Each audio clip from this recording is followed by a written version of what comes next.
Pues agradeciéndole mucho a la universidad y en particular al CHH la definición de que debemos entender la libertad como la ausencia de la coacción arbitraria.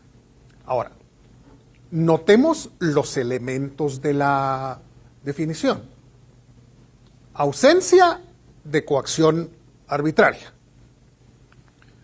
Comencemos por el concepto de coacción. ¿Qué debe realmente entenderse por coacción? Y resulta que por coacción entendemos el uso de la fuerza o de la violencia sobre alguien para que diga o para que haga algo en contra de su voluntad. Entonces, casos realmente de coacción puede haber muchos. Todas las relaciones humanas dan lugar a procesos de coacción, todas. La amistad, el noviazgo, el matrimonio, toda relación entre dos seres humanos puede dar lugar a que se inicien procesos de coacción, a que uno haga que el otro haga cosas que no quería hacer o que no quiere hacer de otro modo, ¿verdad? O que diga lo que de otro modo no diría, ¿verdad? Entonces, afortunadamente, en el contexto de las relaciones de los seres humanos, tenemos un principio muy importante. Y ese principio es el principio de la voluntariedad. Si yo me doy cuenta que mi amigo me está sometiendo a un proceso de coacción, entonces lo que hago es renunciar a esa amistad y buscarme otros amigos. Y se acabó, ¿verdad? Si yo me doy cuenta que la persona con la cual estoy emocionalmente involucrado me está sometiendo a la coacción, pues entonces lo que hago es dejarla y buscarme a otra persona. Y se acabó. Es decir, ese carácter voluntario de las relaciones que los seres humanos establecemos es, creo yo, una salvaguardia importante ante cualquier posibilidad de coacción, ¿verdad? Ahora bien, estar bajo coacción puede implicar, primero, hacer lo que de otro modo no haríamos o no poder hacer lo que de otro modo haríamos. Es decir, que se nos obligue a hacer o que se nos impida hacer.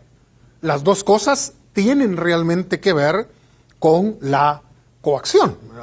Es decir, aquí estamos entonces ante la presencia de otro yo, la presencia de otro ser humano. No son objetos, no son cosas, sino son seres humanos, los que constituyen en realidad la fuente de la coacción, ¿verdad? De modo que aquí nuestra voluntad prácticamente no cuenta, ¿verdad? O ha sido manipulada, ¿verdad? Porque a veces la cuestión no es tan obvia, ¿verdad? A veces no es tan obvia, pero si se nos manipula podríamos de alguna manera caer también en un proceso de coacción y hacer cosas que están en contra de lo que nosotros queremos hacer.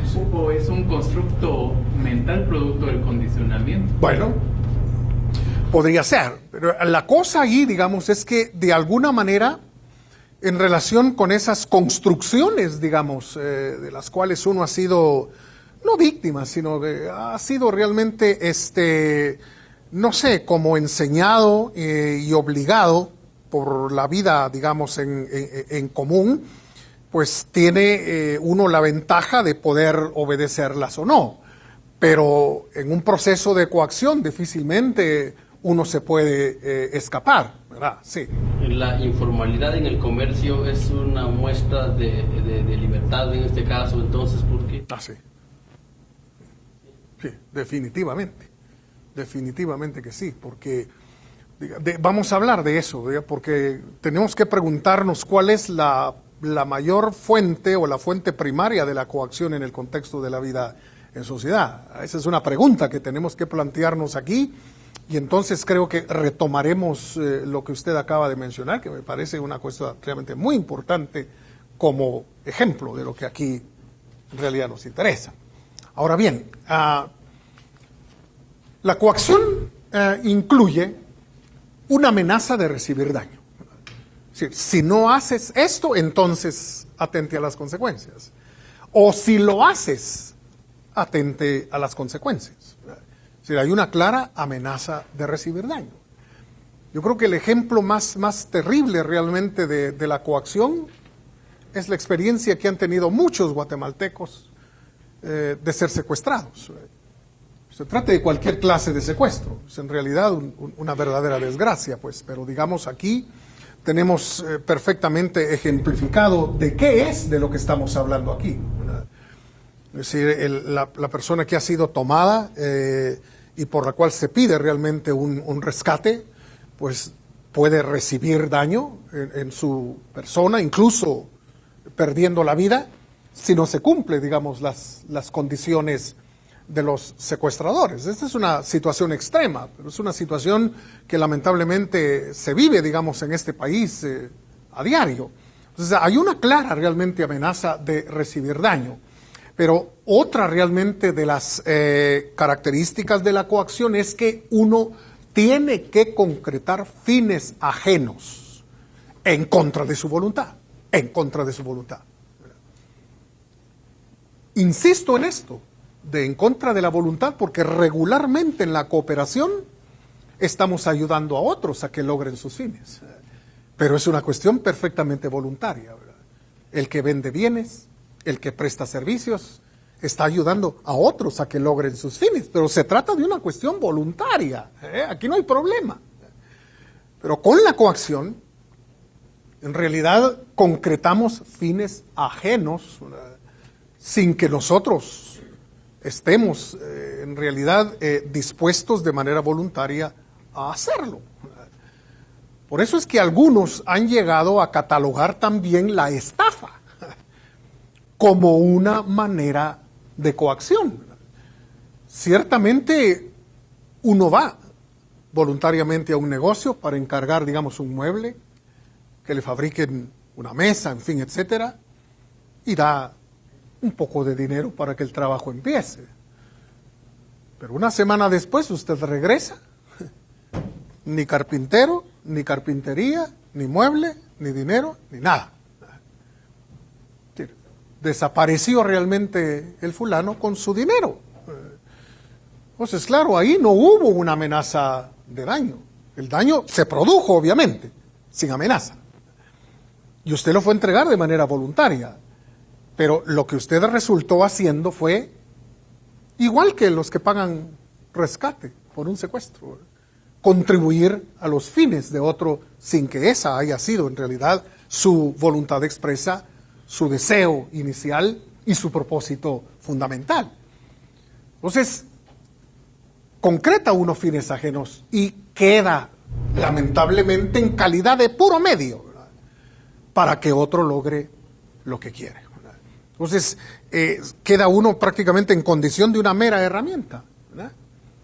Por eso, lo que contrasta con la libertad es la esclavitud, ¿verdad? Decía Aristóteles que un esclavo es una herramienta para toda la vida. Entonces los esclavos eran como mi machete, como mi martillo, como cualquier otro instrumento que nosotros utilizamos para lograr los fines que queremos. Estaban en condiciones realmente de objeto. Y eso es lo que ocurre precisamente con la coacción. Somos reducidos a la condición de meras cosas, de meros objetos e instrumentos para que otros logren en realidad sus objetivos. El segundo elemento de la definición, porque estamos en que la libertad es la ausencia de la coacción arbitraria, es entonces el concepto de arbitrariedad. Esto no debemos olvidarlo tampoco, ¿verdad?, porque hay una coacción que es legítima. La coacción ejercida, en este caso por el Estado, para reparar, digamos, la violación de los derechos de alguien, es una cuestión perfectamente legítima. Si a uno le roban o lo asaltan, lo que uno espera es que el aparato judicial se ponga en marcha, que esa persona se le capture y entonces se repare el daño que nos ha causado. El capturado no puede alegar nada, no puede decir es que a mí me están llevando en contra de mí. Pues por supuesto, señor, que tiene que ser en contra de su voluntad. Si no, de otro modo, usted no repara el daño que ha causado, que ha provocado, pues, ¿verdad? Entonces, ojalá tuviéramos más de esta, ojalá. No, aquí estamos hablando de la coacción arbitraria. Ahora, entendemos realmente por arbitrariedad una situación en la cual no se invocan principios de ninguna clase, no se proveen razones que sean aceptables, no se hace referencia a ninguna ley. Entonces, la arbitrariedad, en una sola palabra, es el puro capricho, ¿no? El puro gusto, la pura gana, el parecer, o como se dice técnicamente, la discrecionalidad. Es el caso del secuestro. Si no nos da 1,000,000 de quetzales, matamos a la víctima. Y si usted pregunta, ¿y por qué 1,000,000? Bueno, porque se nos pega la gana, y si andas con cuentos, va a ser 1,500,000. Es decir, aquí no hay principios, no hay norma, no hay razones que le den a uno del porqué de aquello. Es simple y sencillamente lo que se le ha metido entre ceja y ceja al secuestrador. Entonces, estamos hablando, insisto, de lo caprichoso, ¿verdad? De el puro parecer, o como se dice, la pura discrecionalidad, ¿verdad? En eso consiste realmente la arbitrariedad, ¿verdad? Entonces, estamos hablando de un proceso de coacción que es en realidad caprichoso, totalmente a merced del parecer, el gusto y la gana de quien nos está sometiendo de esa manera a su propia voluntad. Entonces, nos convierte eso, como ya lo dijimos, en instrumentos al servicio del capricho de otro. Ahora, aquí hay que insistir en eso. Una persona que está siendo sometida a la coacción arbitraria, en realidad está siendo deshumanizada, porque elimina ese elemento fundamental por el cual somos seres humanos. Esto es algo, yo insisto mucho en esto, es algo que a veces nosotros los liberales también olvidamos. Que la defensa de la libertad tiene que ver precisamente con el hombre. Es por ser seres humanos que reclamamos la libertad. Ya solo por eso tiene importancia defender la libertad en nuestra propia sociedad. Entonces, la libertad no se defiende, no debería defenderse, ¿verdad? Por razones meramente económicas. Si no queremos libertad porque queremos vender y comprar. Antes de ser compradores o vendedores, somos seres humanos. No defendemos o no deberíamos defender la libertad porque somos consumidores o vendedores. Porque antes de vender o consumir, somos seres humanos, pues. ¿Verdad? Y entonces